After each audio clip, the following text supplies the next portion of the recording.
आलो. तुला अशोकची संपत्ती हवी. आता मला कुणाच्याही दये मायेची आवश्यकता नाही. आपण सुचवलेला मार्गच मला मार्ग आहे. त्यामुळे माझं कल्याणच होणार आहे. नाही काका, यात तुमचं कल्याण नाही. तुम्ही तुमच्या स्वतःच्या घरात तुमच्या जन्मभूमीला कायमचे परके व्हा. हा या दादासाहेबांच्या भीतीमुळे, त्या प्रतिष्ठेमुळे, त्याचा मान राखण्यासाठी तुम्ही तुमच्या सर्वस्वाची होळी करायला निघाला. अशोक, तू या व्यवहाराच्या गोष्टीत पडू नकोस. हा पडू नको. तुला गरीबावर अन्याय मी सहन करून घेणार नाही. म्हणजे तू माझा काय करणार आहेस? यापुढे तुम्हाला सामोरा जाणार, माझ्या बाजूने राहून तुमच्या विरोधात लढणार. अरे आतापर्यंत माझ्या विरोधात कोणी उभा राहिला नाही लढण्यासाठी, आणि तू माझ्या विरोधात या भिक्ताडाला प्रोत्साहन देणार. लक्षात ठेव अशोक, वेळेला पोटचा पोट जरी असला तरी तुझा निकाल लावेन. त्याचा निकाल लावता लावता दिवस तुमचा निकाल लागेल एके दिवशी. हे स्वतःच्या बापाची बेइज्जती हे शोभन नाही अशोक तुला. माझं ऐक तू. जातो मी उद्या हा गाव सोडून. हे नाटक बस झालं माझ्यावर. सात गाव सोडून परवापासून तुमच्यापैकी कोणाचा एकाचा जरी फोटा दिसला तर मला पुढच्या पायऱ्या चढावं लागेल. एकदा संधी दिली, शाळा आणि गाव सोडून जा. जातो मी उद्या गाव. पण जाताना फक्त एकदा माझ्या पोरीला पाहून जा. जर आपली संमती असेल तर. अरे काही सुरुवात नाही. तिच्या भेटण्याने तुमच्या जाळ्यात थांबणार नाही. अरे मला दया देखील तुमची येणार नाही.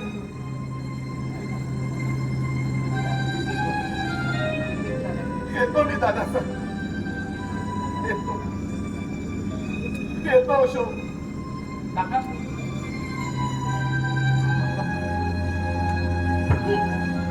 बाबा पप्पा, लोकांच्या शत्रू म्हणून पुऱ्या गावाला शेळका. लोकांना किती मनस्ताप सहन करावा लागतो याचा थोडा तरी विचार करा. तुम्ही असता आणि असला अन्याय कोणी तुमच्यावर केला असता तर काय केलं असतं? मला कसं वागायचं शिकू नको.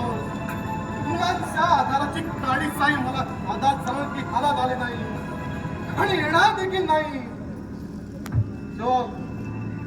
घरातला जर 4 भात सुखाचे खायचं आहे तर गप्प बसून खा. कसले हे घर, कसले सुखाचे घर. सांगून तुम्ही तुमची तिजोरी भरतात, त्याने तुम्ही तुमची श्रीमंती घालवता. पण पप्पा, त्यांना 2 वेळेचा 4 घास सुद्धा खायला मिळत नाही. रक्ताचं पाणी करून पिकवलेल्या धान्यावर बंदी झाली तुमची. ताई पप्पा, हा अन्याय आहे, अन्याय. तू मला शिकवतो.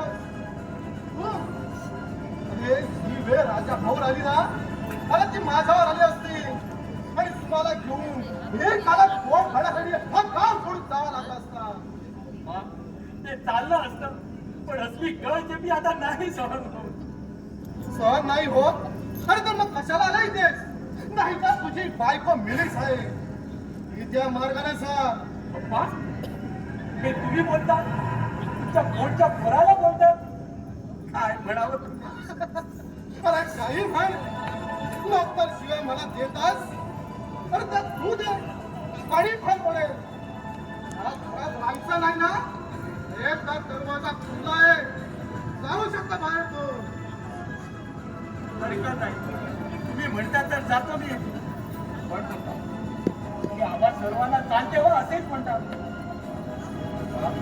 आम्ही चौघे गेल्यानंतर तुमची काय परिस्थिती होईल याचा थोडा तरी विचार करा. शेवटच्या वेळेला पाणी पाजायला सुद्धा आमच्यापैकी कोणी नसतात. म्हणून जीव जाणार तुमचा. मी गावकरी दया म्हणून अंतविधीसाठी देणार. अग्नी सुद्धा दुसऱ्याच्या हातून द्यावा लागेल. कारण पुढच्या पोरापैकी आमच्यापैकी कोणी नसणार तुमच्याकडे.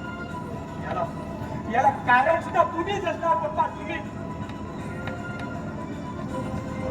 म्हणून तुम्हाला जन्मदाता म्हणायचा, नाही तर 7 जन्माचे वैरी आहात तुम्ही.